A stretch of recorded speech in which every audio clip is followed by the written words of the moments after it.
তো দেখো বন্ধুরা, কত সুন্দর একটা সিনারি আমার স্টুডেন্টই করছিল। তো আমি বললাম দিয়ে আমি গাছ দুটো দেখিয়ে দিচ্ছি, দেখতে থাকো। দেখো আমি সবুজ রঙটা দিয়ে নিচ্ছি। প্রথমে গাঢ় সবুজ রঙটা, যে পাতা পাতা আছে সেগুলো, যে পাতার একটা ডাল ডাল আছে আলাদা আলাদা ভাগ হয়ে গেছে, সেগুলোতে দিয়ে নিচ্ছি।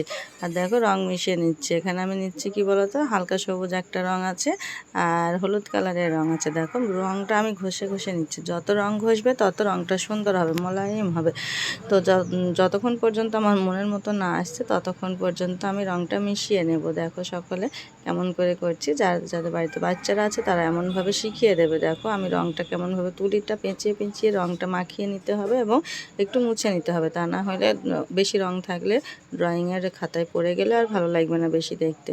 তো দেখো আমি কেমনভাবে করছি, তোমরা বলবে কিন্তু কেমন লাগছে। আর কে কোথা থেকে ভিডিওটা দেখছো অবশ্যই বলবে। যারা ফেসবুক থেকে দেখছো তারা আমার প্রোফাইলটি ফলো করে দেবে, আর অবশ্যই লাইক কমেন্ট এবং শেয়ার করবে। আর যারা ইউটিউব থেকে একই ভিডিও দেখছো তারা আমার ইউটিউব চ্যানেলটি সাবস্ক্রাইব করে দেবে এবং লাইক কমেন্ট করবে এবং শেয়ার করে দেবে। শেয়ার করতে ভুলো না যেন। তো দেখো কেমন লাগছে, সকলে কিন্তু কমেন্ট করে বলবে। তোমাদের কমেন্টের অপেক্ষায় আমি থাকবো।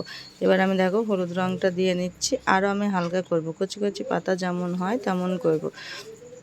তো আমি প্লেটে মিশিয়ে মিশিয়ে নিচ্ছি রঙগুলো, আমি ডাইরেক্ট রঙ নিচ্ছি না, কেননা তাহলে ভালো হবে না। ওই যে বললাম, রঙ যত মেশাবে তত ছবিটা সুন্দর হবে। তো সকলে মন দিয়ে দেখো কেমন হচ্ছে। আর আমার ড্রয়িংগুলো কেমন হয় অবশ্যই বলবে। আমার স্টুডেন্টগুলো কেমন ড্রয়িং করে সেগুলোও বলবে তোমরা। তো দেখো তোমরা আমাকে সাপোর্ট করলে আমি আরও সুন্দর সুন্দর ভিডিও পোস্ট করতে পারবো। অবশ্যই তোমরা আমায় সাপোর্ট করো, আমার পাশে থাকো, তোমাদের জন্যই আমি আগাতে পারবো। তো দেখো এদিকে আছে কৃষ্ণচূড়া ফুল গাছ। এটা আগে করে নিয়েছিলাম, তখন ভিডিও করা হয়নি কারণবশত। আমি এই গাছটা দেখিয়ে দিচ্ছি। এবার দেখো আমি গাছের কাণ্ডটা রং করব। খয়েরি রঙটা দেখো আমি নিয়ে নিচ্ছি, কালো রঙটা নিয়ে মিশিয়ে নিচ্ছি।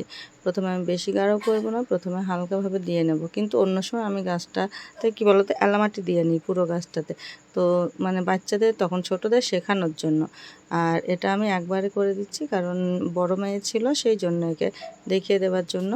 তো কেমন হচ্ছে সকলে অবশ্যই অবশ্যই কমেন্ট করে বলবে কিন্তু। এবার দেখো এলামাটি রঙটা দিয়ে নিচ্ছি, সাইড দিয়ে একটু একটু ফাঁকা রেখেছি, ওখানে আমি এলামাটি রঙটা এক সাইড দিয়ে নিয়ে নেবো। দেখো আমি কেমনভাবে তুলি ধরছি, তুলি শুধু আগার দিকটা মানে করব আমি। আমি সরু তুলিতেও মোটা তুলির কাজ করতে পারি, কিন্তু মোটাতেও সরুর কাজ করতে পারি, কিন্তু ছোটরা পারে না এগুলো, ওদের জন্য আলাদা আলাদা। সেই জন্য আমি একটা তুলি দিয়েই করছি, আমি তুলি চেঞ্জ করছি না। আর যারা ছোট তাদের বলি যে তুলি চেঞ্জ করে করে করবি, তাহলে অসুবিধা হবে না। তোরা সরু যেখানে কাজ আছে সেখানে সরু তুলি ব্যবহার করবি। আর এই গাছটাতে একটু আমি সাইড দিয়ে খয়েরির সঙ্গে বেশি একটু কালো মিশিয়ে নিয়েছি, বেশি পরিমাণে কালোটা মিশিয়ে নিয়েছি খয়েরির সঙ্গে, এক সাইডে দিয়ে দিচ্ছি। কেমন হয়েছে অবশ্যই সকলে কমেন্ট করে বলবে কিন্তু ড্রয়িংটা। গাছ দুটো দেখো, আর পুরো ড্রয়িংটা হলে তো অপূর্ব হবে। পুরোটা করা হয়নি, সেই জন্য পুরোটা করে আমি ছবি পোস্ট করে দেবো, দেখে নিও। কমেন্ট করবে কিন্তু সকলে।